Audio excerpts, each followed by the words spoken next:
comme nag campagne bi dañu fas yéene def ko campagne thématique parce que politique li ñu def fii yëpp baax na il faut mu xumb il faut de l'animation il faut de la musique il faut mais avant tout politique c'est parler de ce qui va faire avancer le pays c'est ça la politique.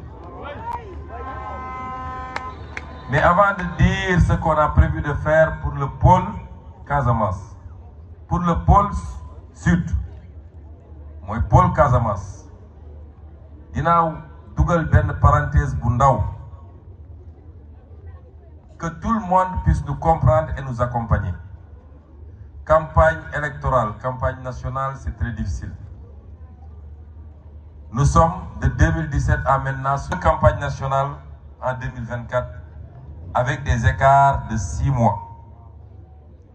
Première campagne 2024, on est sorti de prison pour enchaîner une campagne en plein mois de Ramadan.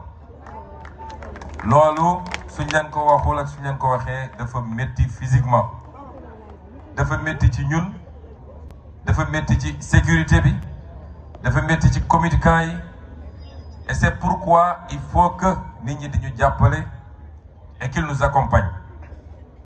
Au début de cette campagne, dama ne woon le directeur de campagne qu'il faut que ñu liggéey pour rassembler les gens par pôle, de grands rassemblements où on délivre le message pour ce pôle.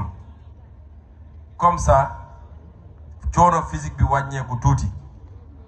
Bu ñu fàtte it ni en tant que premier ministre dañuy continuer de coordonner l'action du gouvernement même en étant en campagne.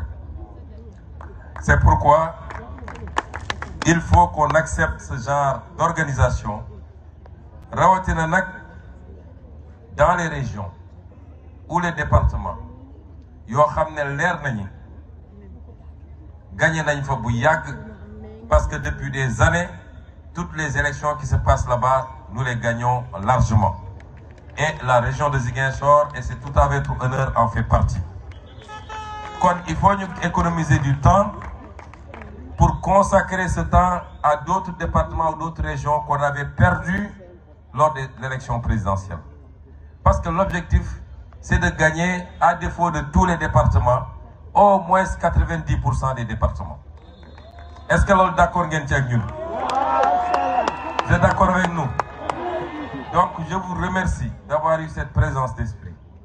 Nous avons un meeting, au-delà même de régional, mais un grand meeting, où nous avons beaucoup d'hommes, nous avons réhabiliter la région naturelle de la Casamance. Ñi fi nekk mag tuuti, ils savent qu'après l'indépendance, la première organisation du gouvernement de Senghor ou de Mamadou Dia, c'était d'organiser le Sénégal en régions naturelles. La région du Sine Saloum, la région du fleuve, le Sénégal oriental, la Casamance, le Cap-Vert. Après le ñëwaat, c'était des entités cohérentes. Mooy buñ ci jël rek dafa am réalité économique mais dafa am réalité socio-culturelle. Ñu ñëw di ko dagg ba tey on est à 14 régions. Ñu ñëw di solutionner ces régions-là en départements et en communes, on est à 46 départements et plus de 550 communes, dont la majorité n'est pas viable parce que les ressources yi waroon tax communes yooyu am viabilité amuñu ko. Ñun laaluñu découpage administratif bi pour le moment, mais li ñu changé mooy créer des pôles de développement économique qui recoupent ces mêmes réalités. Ñambour et Bawol benn pôle la, le Bundu ak li wër foofu yëpp benn pôle la muy Sénégal oriental, le Ferlo et le Fouta nekk benn pôle, la région nord nekk benn pôle, le Sine Saloum nekk benn pôle, la région du Cap-Vert nekk benn pôle, le Cayor nekk benn pôle. Ça nous fait 8 pôles de développement économique. Pôle bu nekk nag on a travaillé sur la base du potentiel de ce pôle à voir qu'est-ce qu'on va faire dans les 5 ans, dans les 10 ans, dans les 25 ans pour que ce pôle soit un véritable pôle de développement économique et social. Le pôle Casamance, tey booy xayma la population du pôle Casamance, la région de Kolda, la région de Sédhiou et la région de Ziguinchor, c'est 2 300 000 habitants. Mais nous savons qu'en 2025, nous avons 5 400 000 habitants. Donc la population du pôle sera multipliée par plus de 2, par 2,4. Évolution démographique, il faut nous saurons. Nous avons dit pôle, nous avons une pauvreté là-bas, malgré tout le potentiel.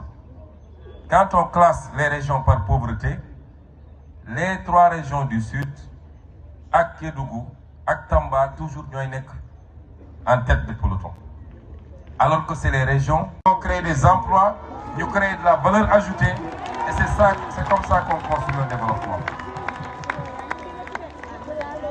Nous avons aussi filière arboricole, les mangues.